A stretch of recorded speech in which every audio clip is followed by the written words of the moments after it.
Hello friends, my name is Rahul Ghosh. Welcome to my new video. আজকের ভিডিওটা যদি ভালো লেগে থাকে তাই ভিডিওটিকে লাইক করবেন, শেয়ার করবেন, তার সাথে সাথে সাবস্ক্রাইব করবেন আমার চ্যানেলকে। আর বেল আইকনটি প্রেস করতে ভুলবেন না, যাতে নিত্য নতুন আপডেটস আপনারা আমার চ্যানেল থেকে পেয়ে থাকেন। তাহলে বন্ধুরা, আমরা যেখানে আগের দিন পুরো এমসিকিউটা সলভ করতে পারিনি, তোমরা অলরেডি জানো। তা আমি প্রবাবলি 7 অবধি সলভ করেছিলাম। 8, 9, 10 এই তিনটে এমসিকিউ আজকে সলভ করে দেবো। করে আমরা পরের পার্টটাতে চলে যাব, ছোটো পার্ট। এমনকি ওটা আমার মনে হয় সবথেকে ইজি পার্ট তোমাদের জন্য, কারণ কি ওখানে একটা ফর্মুলা বাদে তোমাদের বাকি কিন্তু সব ফর্মুলাই আর কি অলরেডি জানা, আর পুরোটাই ভেক্টরের সাথে কিন্তু রিলেটেড। তাহলে খুবই ইন্টারেস্টিং হতে চলেছে পরের পার্টটা, ঠিক আছে? আর তোমাদের জন্য ইজিও। তাহলে আজকে অনেকগুলোই অঙ্ক করাবো, তাই দেরি না করে শুরু করে দিচ্ছি। 8-এরটা দেখতে পাচ্ছ কি আছে। যদি পি 1,2,3, কিউ 4,5,6, আর 7,8,9 বিন্দু ত্রয় সমরেখ হয়, তবে কিউ বিন্দু পি আর বিন্দুকে যে অনুপাতে ছেদ করে তা হলো। মানে কিউ বিন্দুটা পি আর অনুপাত, মানে পি আর সরলরেখাকে কোন অনুপাতে ছেদ করেছে সেটা তোমাদের বার করতে হবে। ভালো করে দেখো, এখানে কোনো বড় সড়ো মানে কি বলবো, সমাধান করার কোনো দরকার নেই। এমসিকিউ, এটাকে এমসিকিউর মতোই নাও। জাস্ট পয়েন্টগুলোকে অবজার্ভ করো। অবজার্ভ করে দেখো, তুমি পি এর সাথে, মানে পি যে বিন্দুটা আছে সেটা আছে তোমার 1,2,3। প্রত্যেকটা অ্যাক্সিসের সাথে তুমি যদি 3 যোগ করো, তুমি দেখো তুমি কিউটা পাবে। দেখতে পাচ্ছ 1+3 4, 3+2 5, 3+3 6, তার মানে পুরো কিউ বিন্দুটা 3 যোগ করে খালি পেয়ে গেলে। নেক্সট দেখো, তুমি কিউ এর সাথে আবার যদি 3 যোগ করো পয়েন্টগুলোর সাথে, তুমি কিন্তু আর পেয়ে যাচ্ছ। দেখো 4+3 7, 5+3 8, 6+3 9। তাহলে এখানে বেস্ট কি, বেস্ট টেকনিক হলো বড়টার থেকে ছোটোটা মাইনাস করো, যে কোনো একটা অ্যাক্সিস মাইনাস করো। আবার এখানেও সেম, বড়টার থেকে ছোটোটার যে কোনো একটা অ্যাক্সিস মাইনাস করো, করে তাদের অনুপাতটা বের করো, যেটা অনুপাত হবে সেটাই হলো অ্যান্সার। আর সেটা কি 1:1। দেখা যাক কীভাবে করলাম। তাহলে আমি কি করছি, এক্স অ্যাক্সিসটাকে নিয়ে কাজ করছি। আর কি করছি, ফার্স্ট আমি পি কিউ এর ক্ষেত্রে আমি যখন বার করছি, তাহলে আমি কি করছি 4-1, ঠিক আছে? তবে গিয়ে কি হচ্ছে 3, 4-1 আমি বললাম বড় থেকে ছোট। আর নেক্সট আর কিউ এর যখন আমি করবো, আর এখানে বড়, তাই এক্স অ্যাক্সিসের যখন নিয়ে কাজ করছি, তাই কী হচ্ছে আমার 7-r। তার মানে অ্যাকচুয়ালি আমার কী হয়ে যাচ্ছে, 4:1:7-4, তার মানে কি 3:3 ইকুয়ালস টু কী হচ্ছে আমার 1:1। তার মানে কি 1:1 অনুপাতে এটা ভাঙছে, ঠিক আছে? তাই 8-এরটা বোঝা গেল, খুব ইজি ছিল। নেক্সট 9-টা চলে যাই। একটা আবার কার্তেশীয় ফর্ম দেওয়া আছে, সরলরেখাটি জেড অক্ষের সমান্তরাল হলে, মানে কি সরলরেখাটা আমার জেড অ্যাক্সিসের সমান্তরাল, তার মানে কি আমার একমাত্র সি এক্সিস্ট করছে, এ আর বিটা অলরেডি আমার 0 হয়ে যাচ্ছে। তাহলে আমায় এমন অপশান খুঁজতে হবে যেখানে এ আর বি 0 হচ্ছে, কিন্তু আমার সি অন্য কোনো একটা ভ্যালু হচ্ছে, বা নট ইকুয়ালস টু 0 হচ্ছে, ঠিক আছে? আর দেখতে পাচ্ছ এমন একটা অপশান আছে একমাত্র বি, যেখানে এ আর বি 0 আর সি নট ইকুয়ালস টু 0। তাহলে ওটা হয়ে যাবে আমার কারেক্ট অ্যান্সার। নেক্সট লাস্ট আমাদের এমসিকিউ যেটা, সেটা হলো 10, যে এই দুটো বিন্দুগামী সরলরেখার সমীকরণ কি হতে পারে। তাই দুটো বিন্দুগামী সরলরেখার সমীকরণ বুঝতেই পারছো, তোমরা অলরেডি ফর্মুলা জানো। ফর্মুলায় বসিয়ে দাও, আমি সেম ফর্মুলায় বসিয়েছি। বসিয়ে দেখো কী হচ্ছে, x-1/4-1 equals to y-2 divided by 5-2 equals to z-3 divided by 6-3। তাহলে এটা সিম্পলিফাই করলে কী দাঁড়াচ্ছে, x-1 divided by 3 equals to y-2 divided by 3 equals to z-3 divided by 3। তোমরা যদি চাও 3 ক্যান্সেল আউট করে নিতে পারো, করে সব জায়গায় 1 লিখে দিতে পারো। এবার যে আর কি অপশানটা আছে সেই অপশানটা সিলেক্ট করে নাও। দেখতে পাচ্ছ বিয়ের অপশানটা আছে, ওটাই হয়ে যাবে তোমাদের কারেক্ট আনসার, ঠিক আছে? তাহলে ওটা হয়ে গেল দুটো বিন্দু দিয়ে। এইবারে আমরা চলে যাই হলো গিয়ে পরের চ্যাপ্টার, ঠিক আছে? খুবই একটা ইজি চ্যাপ্টার, ইন্টারেস্টিং চ্যাপ্টার। দেখি আজকে এই চ্যাপ্টারটা শেষ করা যায় নাকি, কারণ ফর্মুলায় সেরকম কিছু বোঝানোর নেই, অলরেডি আমি বলে দিয়েছি। তাহলে আমি যখন স্টার্ট করে দিচ্ছি, তোমরা দেখতেই পাবে যে অর্ধেক ফর্মুলা তোমাদের জানা। তাহলে কি চ্যাপ্টারটার নাম, দুটি সরলরেখার অন্তর্ভুক্ত কোণের ভেক্টর সূত্র, vector formula of the angle between two lines, ঠিক আছে? তাহলে স্টার্ট করছি। মানে কি, তোমার এই চ্যাপ্টারে বেসিক্যালি তোমাদের শেখাবে যে তোমাদের দুটো সরলরেখা দেওয়া থাকবে একটা 3D প্লেনে, দুটো সরলরেখার অন্তর্ভুক্ত কোণের মানটা তোমাদের বার করতে হবে, তাও আবার কার মাধ্যমে, ভেক্টরের মাধ্যমে, ঠিক আছে? তাহলে মনে করছি আমি দুটো সরলরেখার ভেক্টর সমীকরণ দেখতে পাচ্ছ, আর একটা সরলরেখা যেটা মানে আর ভেক্টর ইকুয়ালস টু কী দেওয়া আছে দেখো আমার a1 vector plus λ1 into b1 vector. এটার মানে অলরেডি তোমরা জানো, এই কথাটার মানে কি, এই আর সরলরেখাটা আমার a1 বিন্দুগামী আর কি b1 ভেক্টরের সমান্তরাল। এটা তোমরা অলরেডি শিখে এসছো আগের চ্যাপ্টারে, কোনো ডাউট নেই, ঠিক আছে। নেক্সট আমি আরেকটা সরলরেখা ধরছি যেটাও আর ভেক্টর, আর ওর ফর্মুলাটা কি a2 vector plus λ2 b2 vector, ঠিক আছে। তাহলে এই সরলরেখাটা অ্যাকচুয়ালি কি আমার a2 বিন্দুগামী আর কি b2 ভেক্টরের সাথে সমান্তরাল। আর একটা জিনিস অবজার্ভ করার ব্যাপার যে আমার কিন্তু এখানে প্যারামিটারগুলো ইনফ্যাক্ট আলাদা, মানে কি λ1 আর এখানে কিন্তু λ2 দুটো কিন্তু এক নয়। মানে আমি সিম্পলি বোঝাতে চাইছি এই দুটো সরলরেখা পুরোপুরি আলাদা, কারোর সাথে কোনো লিঙ্ক নেই, ঠিক আছে। তাহলে এরকম যদি দুটো তোমাদের সরলরেখা দেয়া থাকে, তাহলে তাদের মধ্যবর্তী কোণটাকে তোমরা কী করে বার করতে পারো? তাহলে স্পষ্টতই সরলরেখা দুটি যথাক্রমে b1 ভেক্টর ও b2 ভেক্টর সমান্তরাল, এটা আমি অলরেডি বলে দিলাম। যদি ভেক্টর দুটি অন্তর্ভুক্ত কোণ থিটা হয়, তাহলে সরলরেখা দুটির মধ্যবর্তী কোণ থিটা হয়। মানে আমি ধরলাম মানে অ্যাকচুয়ালি কি ভেক্টর দুটোর মধ্যবর্তী কোণ থিটা, তাহলে সরলরেখা দুটোর মধ্যবর্তী কোণও থিটা। এবারে কথাটা হলো এটা কেন হচ্ছে, এটা আমি তোমাদের একটু আঁকার সাহায্যে বোঝানোর চেষ্টা করব, ঠিক আছে। প্রথমে আগে ফর্মুলাটা আমি দেখে নিই। cos theta ইকুয়ালস টু কি b1 vector dot b2 vector divided by mod of b1 vector into mod of b2 vector. তার মানে কি, মানে a1 a2 এগুলো নিয়ে আমার কোনো কাজ নেই, জাস্ট আমার ভেক্টরগুলো নিয়ে কাজ, মানে যেটা আমার প্যারামিটারের সাথে আছে। দেখতে পাচ্ছ উপরে কি আছে, আমার ডট প্রোডাক্ট হচ্ছে, নিচে কি মডগুলোর গুণফল হচ্ছে। কথাটার মানে আমি ঠিক বুঝতে পারলাম না যে যদি ভেক্টর দুটোর অন্তর্ভুক্ত কোণ থিটা হয়, তাহলে সরলরেখা দুটোর মধ্যবর্তী কোণ থিটা কী করে হচ্ছে? জাস্ট আমাদের বলেছে সমান্তরাল, এর থেকে কি আমরা কনক্লুড করতে পারছি যে ভেক্টর দুটোর মধ্যবর্তী যে কোণটা হবে সেটা আমার সরলরেখা দুটোর মধ্যবর্তী কোণ হবে? দেখা যাক, এটা আমি এবার তোমাদের আঁকার মাধ্যমে বোঝানোর চেষ্টা করব। আর আমি এমনই একটা আর কি কি বলতে পারো উদাহরণ তুলেছি যেটা দিয়ে তোমাদের বুঝতে অনেক সুবিধা হবে, ঠিক আছে। ধরো আমার এইটা হলো একটা b1 ভেক্টর, দেখতে পাচ্ছ একটা সরলরেখা, জাস্ট এটা একটা b1 ভেক্টর। আর এই b1 ভেক্টরের সাথে সমান্তরাল যে ভেক্টরটা সেটা আমি ধরেছি আর ভেক্টর। মানে কি এটা অ্যাকচুয়ালি কিন্তু আমার এইটা, মানে a1 বিন্দুগামী আর কি b1 ভেক্টরের সাথে সমান্তরাল। দেখতে পাচ্ছ দুটোর সাথে সমান্তরাল, কোনো অসুবিধা নেই, ঠিক আছে। নেক্সট আমি কি নিয়েছি, b2 ভেক্টর। b2 ভেক্টরটাকে আমি এরকম নিয়েছি, মানে কি পুরো 90 ডিগ্রি অ্যাঙ্গেলে আছে বাট নিচে আছে, দেখতে পাচ্ছ, ঠিক আছে।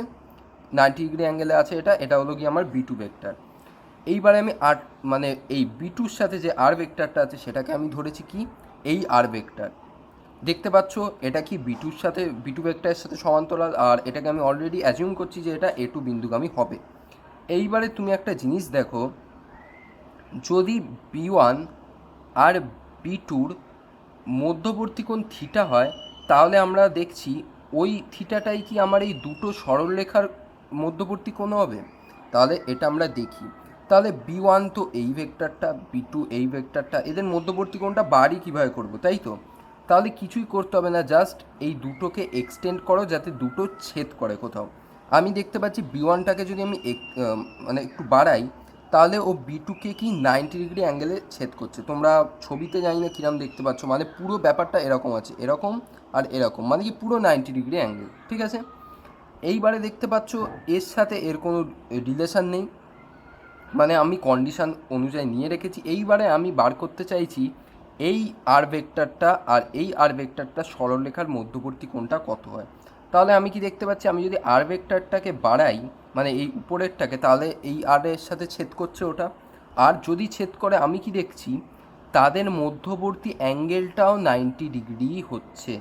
তার মানে কি আমি এখান থেকে কনক্লুড করতে পারছি যে আমার সরলরেখার মানে দুটো সরলরেখার মধ্যবর্তী কোণটা কার উপর ডিপেন্ড করছে, সেই সরলরেখাগুলো কোন ভেক্টরের সাথে সমান্তরাল আর ওই ভেক্টর দুটোর মধ্যবর্তী অ্যাঙ্গেলের উপরে। ক্লিয়ার, বোঝা গেল যে কিভাবে আর কি ডিপেন্ড করছে। আমি যদি এটাকে আরবিটারি একটা আঁকতাম তোমরা কিন্তু ব্যাপারটা বুঝতে পারতে না, কারণ আঁকার মাধ্যমে এটা বোঝানো যাবে না। আমি ওই জন্য 90 ডিগ্রি অ্যাঙ্গেলটাকে সিলেক্ট করেছি যাতে তোমাদের জিনিসটা বোঝাতে পারি, বাট যে কোনো অ্যাঙ্গেলের ক্ষেত্রেই কিন্তু এটা ট্রু। ক্লিয়ার, তা বোঝা গেল ব্যাপারটা। এইবারে আবার সেই নর্মাল ফর্মুলা যেগুলো আগে শিখে এসছো, যদি দুটো সরলরেখা পরস্পর লম্ব হয় তাহলে কী হবে, আমরা জানি cos থিটা সমান 0 হয়, কারণ থিটা সমান 90 ডিগ্রি হয়। থিটা 90 ডিগ্রি হওয়া মানে কি তোমার এই উপরের পার্টটা 0 হবে, তার মানে কি B one vector dot B two সমান কী হবে 0 হবে। ক্লিয়ার? এগুলো অলরেডি তোমরা জানো। তারপরে নেক্সট কি, যদি দুটো সরলরেখা পরস্পর সমান্তরাল হয় তাহলে এটাও তোমরা অলরেডি জানো, ভেক্টরের ফার্স্ট চ্যাপ্টার থেকে আমরা এটা জেনে এসেছি কি B one vector equals to lambda B two vector হবে, যেখানে ল্যামডা কি আমাদের স্কেলার রাশি আর ল্যামডা অফকোর্স কি নট ইকুয়ালস টু 0। এগুলো অলরেডি জানো, এগুলো কোনো ডেসক্রাইব করার দরকার নেই। আর যারা জানো না তারা আগে গিয়ে আমার ভেক্টরের আর কি ভিডিওগুলো দেখো, আর এর পরের পার্ট থেকে পুরোটাই জানা দেখতেই পাবে।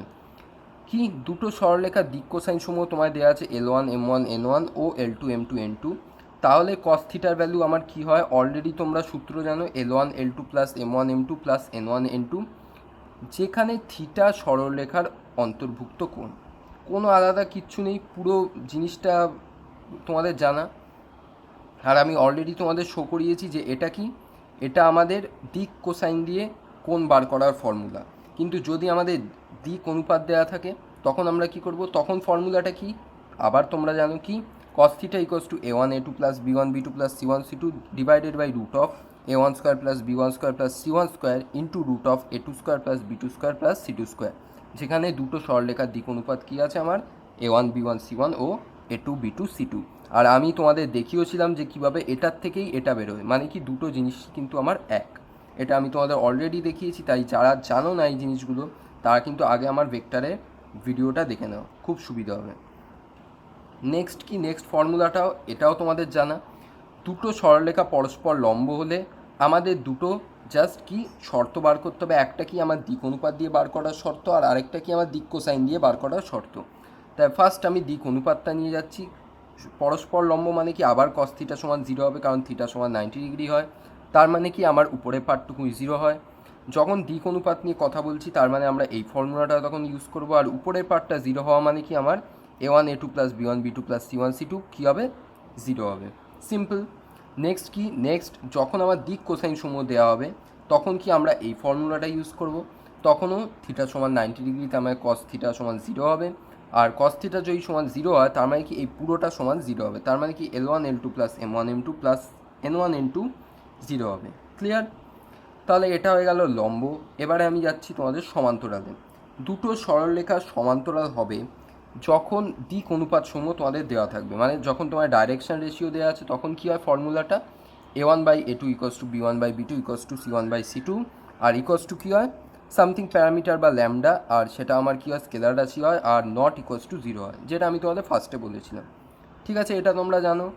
সেম দিক কোসাইনেরও ফর্মুলা থাকে কি L1 by L2 plus M1 by M2 equals to N1 by N2, এগুলো কি সবই আসলে এক। তাই দেখতে পাচ্ছ নতুন কিন্তু কোনো ফর্মুলাই নেই, এগুলো সবই তোমাদের ভেক্টর থেকে জানা। নতুন কোথায় পাবে, নতুন পাবে তোমার অঙ্কগুলো। এবারে আমরা এক্সাম্পেলে চলে যাই, এক্সাম্পেলগুলোই একমাত্র নতুন আছে। তাহলে উদাহরণ 1 দেখতেই পাচ্ছ, উদাহরণ 1-এ কী আছে, আর ভেক্টর একটা দেয়া আছে, যেখানে তোমার কি আকারে দেয়া আছে দেখতেই পাচ্ছ A vector plus T into B vector, মানে এটা হলো A vector plus T into একটা বি ভেক্টর, তার মানে কি এই সরলরেখাটা এই বিন্দুগামী আর কি এই ভেক্টরটার সাথে সমান্তরাল। ক্লিয়ার? আর একটা সরলরেখা দেওয়া আছে same A plus A vector plus T dash into B vector, তাহলে দেখতে পাচ্ছি এই ভেক্টরটা এই বিন্দুগামী আর কি এই ভেক্টরের সাথে সমান্তরাল। দেখতে পাচ্ছ এক জায়গা দেওয়া আছে টি, আরেক জায়গা দেওয়া আছে টি ড্যাশ, তার মানে কি পুরো প্যারামিটারটাও আমার আলাদা। তা আমরা ওই মানে ওরম দুখানা সরলরেখার মধ্যে মধ্যবর্তী কোণ বার করা ফর্মুলা একটু আগে পড়লাম, তাই সেম ফর্মুলা আমরা ইউজ করব। কি আমার এগুলো নিয়ে কোনো কাজ নেই, আমার জাস্ট টি এর সাথে যেটা আছে সেগুলোকে নিয়ে কাজ। তাহলে আমি কি করছি, ফার্স্টে ধরি সরলরেখা দুটোর অন্তর্ভুক্ত কোণ থিটা, তাহলে কস থিটা আমার কী হবে, জাস্ট এই বি1 আর বি2-র উপরে কী হবে ডট প্রোডাক্ট, দেখতে পাচ্ছ এইটা বি1 ডট, এটাকে আমি বি2 ধরেছি তাই করেছি, আর নিচে কি করেছি রুট অফ কি জাস্ট মড ভ্যালুগুলো হবে, এই বি1-এর মড ভ্যালু যেটা হলো root of 1 square plus 1 square plus 1 square, আর মড অফ বি2 যার ভ্যালু হলো root of 3 square plus 2 square plus 4 square. তাহলে এটা হয়ে গেল আমার অ্যান্সার।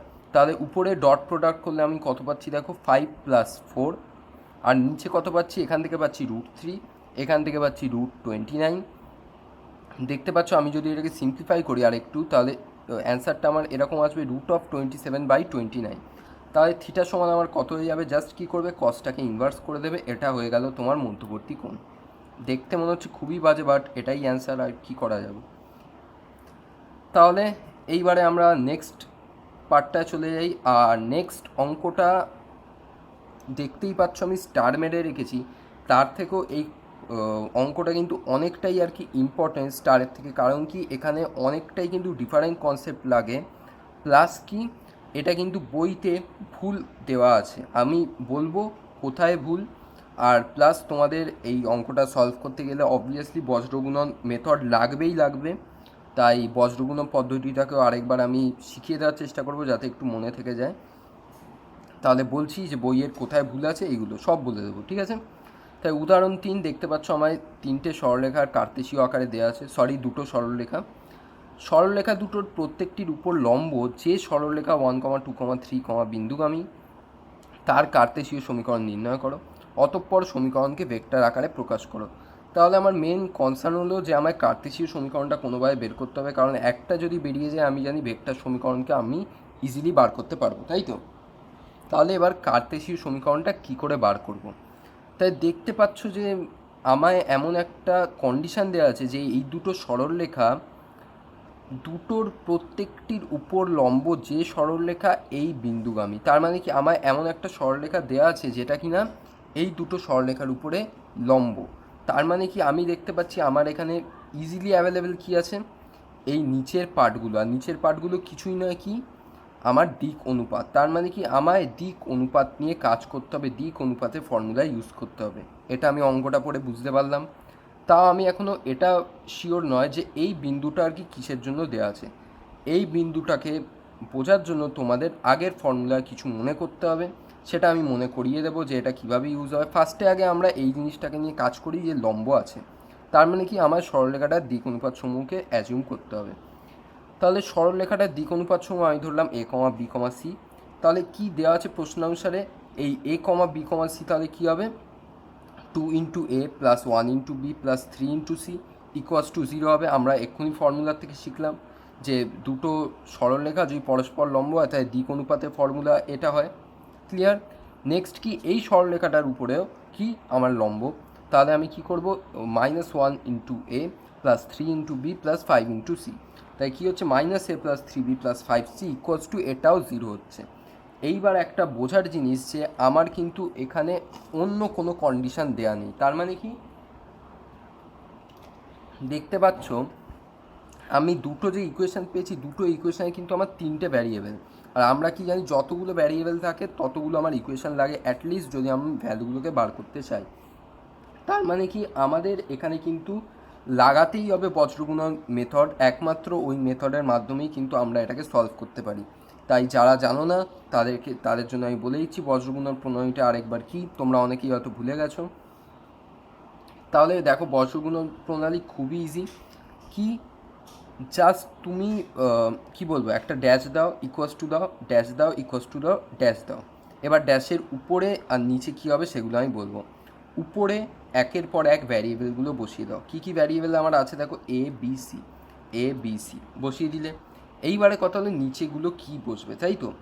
ভালো করে দেখো, এ যখন বসছে আমি এ পার্টটাকে ঢেকে দেবো। ক্লিয়ার। এ যখন বসছে আমি এ পার্টটাকে ঢেকে কিভাবে গুণটা করছি দেখো, ফার্স্ট গুণটা আমার এই রকম হবে, ঠিক আছে, এই রকম গুণটা ফার্স্ট হচ্ছে, নেক্সট আমার এই গুণটা হচ্ছে। তার মানে ফার্স্ট আমি এদিকে যাব, নেক্সট আমি এদিকে যাব। ক্লিয়ার। তাই কী হচ্ছে দেখো, 5 × 1 কত হচ্ছে 5, -3 × 3 কত হলো 5 - 9। ক্লিয়ার। এবার নেক্সট দেখো, তুমি যখন বিতে যাচ্ছ বি এর জিনিসটা কীরকম হবে, তার মানে কি তখন তুমি কি করবে, বিটাকে ঢাকবে। এইবারে ভালো করে দেখো, আমি সব কাজ কি করব, লেফটের সাথে করব, কিন্তু আমি দেখতে পাচ্ছি লেফটে কি আমার এখন একটাই মাত্র আছে।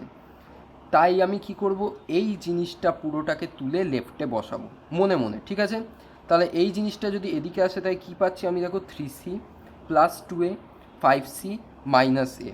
তাহলে কী হবে, তখন আমি যেরকম ফার্স্ট প্রসিডিওর করেছি সেম প্রসিডিওর করব। তার মানে কি 3 × -1, কারণ -a থাকছে, তাহলে কত হচ্ছে -3 - 5 × 2, কারণ এখানে তখন 2 থাকবে, ঠিক আছে, তার মানে -10।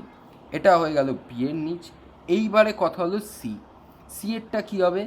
সি এরটা দেখো, তোমার লেফটে 0 বাদে আর কিচ্ছু নেই, তার মানে কি লেফটে তোমার আর জায়গা যাওয়ার নেই, তোমাকে মানে সরি রাইটে যাওয়ার জায়গা নেই, মানে লেফট থেকে তুমি কাউকে রাইটে আনতে পারবে না, কারণ তোমার দুটো জিনিসকে আনতে হবে, তাহলে সেই ব্যাপারটা একই।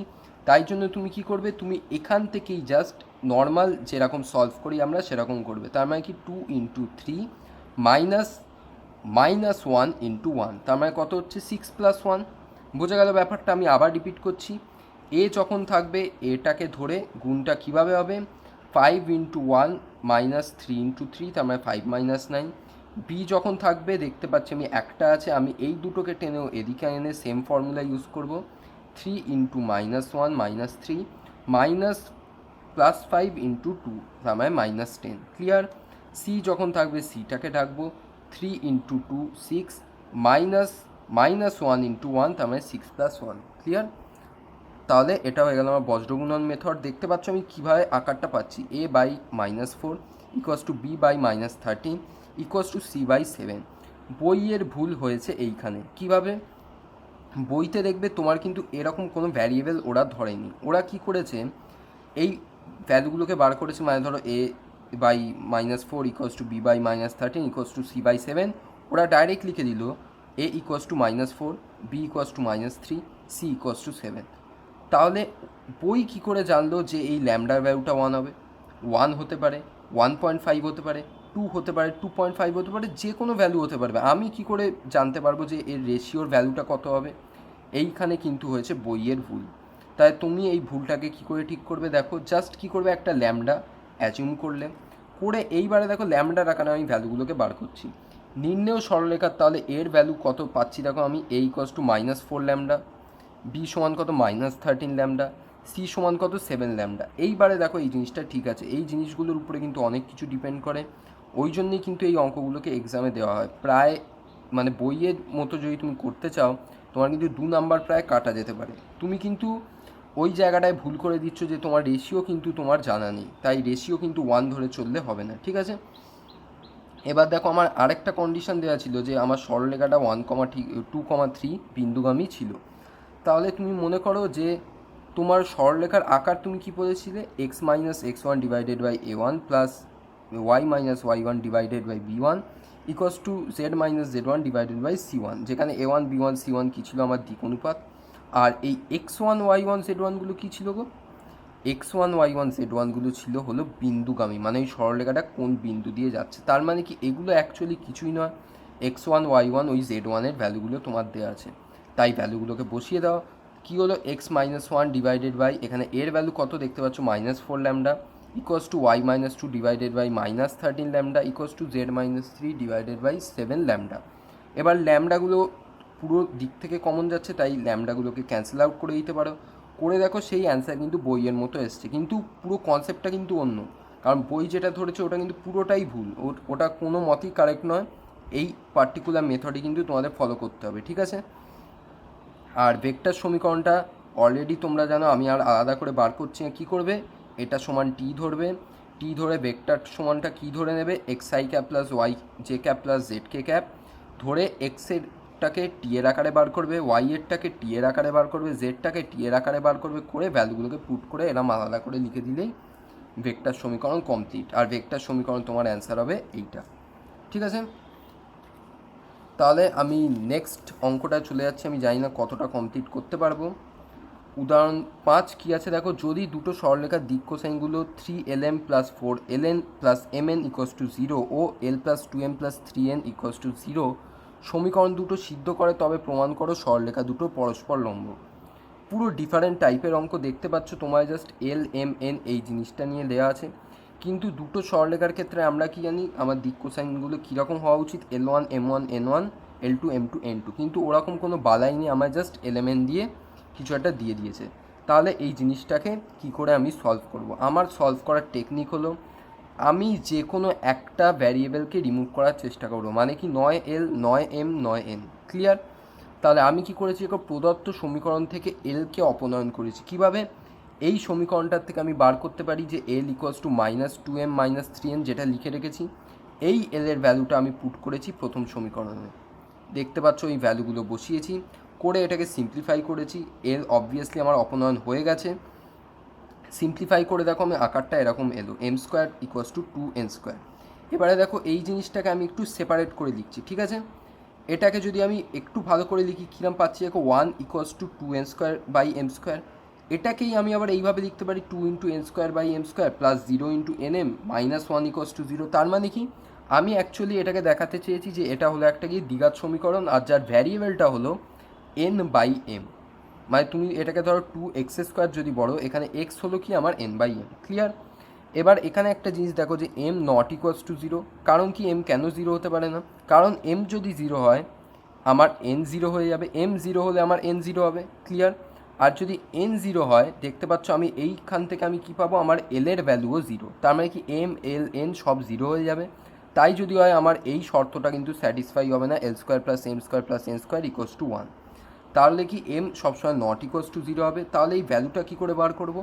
ভালো করে দেখো, আমি কি করছি, দ্বিঘাত সমীকরণে বীজদ্বয়কে ধরে নিচ্ছি। ধরো এই সমীকরণটা এরকম হলো 2x² - 1। আমি এই সমীকরণে বীজটাকে ধরতে পারি x1 আর x2। অবভিয়াসলি আমার দুটো বীজ বেরোবে, কারণ আমার ম্যাক্সিমাম পাওয়ার 2 আছে। সেম আমি ওই x1 x2 এখানেও অ্যাজিউম করছি। কিভাবে? এরকম আকারে n1/m1টাকে আমি x1 ধরেছি, n2/m2টাকে আমি x2 ধরেছি। তাহলে আমি ধরলাম যে দ্বিঘাত সমীকরণে দুটো বীজদ্বয় এরাম। এবারে আমরা দ্বিঘাত সমীকরণে প্রপার্টি ইউজ করব। প্রপার্টি আমরা কি জানি, দুটো সমীকরণ মানে দ্বিঘাত সমীকরণের বীজদ্বয়ের গুণফলটা কি হয়, সবসময় আমার এই যে কোএফিসিয়েন্টটা থাকে তার সাথে সমান হয়। কিন্তু আমার শর্ত কি থাকতে হয়, যে আমার x² বা যার আমি ভ্যারিয়েবলে আগে মানে ভ্যারিয়েবলের ভ্যালুটা বার করতে যাচ্ছি, তার আগের কোএফিসিয়েন্ট কী হবে, 1 হবে। তার মানে কি, পুরোটাকে আমার 2 দিয়ে ডিভাইড করতে হবে যাতে এখানে -½ আসে আর এর আগে 1 আসে কোএফিসিয়েন্ট। তাহলে আমার দেখো ব্যাপারটা কি হচ্ছে, এই দুটো মানে বীজদ্বয়ের গুণফল কী হবে, -½ সাথে সমান হবে। এই জিনিসটাকে আমি সিম্পলিফাই করে এইভাবে লিখতে পারি। ক্লিয়ার? সেম ওয়েতে এইবারে আমি আবার আরেকটা ভ্যারিয়েবলকে প্রথম থেকে অপনয়ন করব। এবারে দেখো কাকে আমি করেছি, এমকে। সেই এমকে আমি অপনয়ন করে এরকম লিখেছি। করে কি করেছি, ফার্স্ট সমীকরণে এম এর ভ্যালুটা আমি বসিয়ে দিয়েছি। বসিয়ে দেখো সিম্পলিফাই করে আবার আমি এরকম আকারে আনবো।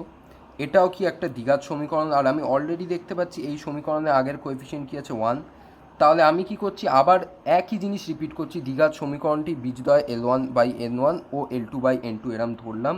তাহলে l1 মানে দুটো বীজদ্বয়ের গুণফল কার সাথে সমান হবে, কোএফিসিয়েন্ট 1-এর সাথে। এটাকে আবার সিম্পলিফাই করে আমি একটু এইভাবে লিখলাম। এইবার দেখো তোমার এই দুটো জিনিস থেকে তুমি কি পাচ্ছ, যদি তোমরা এই জিনিসটাকে কম্বাইন করো তুমি এই জিনিসটা পাচ্ছ। আর এইটা ইকুয়ালস টু আমি কে ধরেছি, যদি ধরি l1 l2 সমান কে, এটা সমান -2k, এটা সমান +k, দুটো যোগ করলে অ্যান্সার 0 আসবে। তাহলে অঙ্কটা তুমি এভাবেই প্রুভ করতে পারলে। আমি আবার নেক্সট ভিডিওতে কথা বলছি, এই ভিডিওতে এইটুকুনি।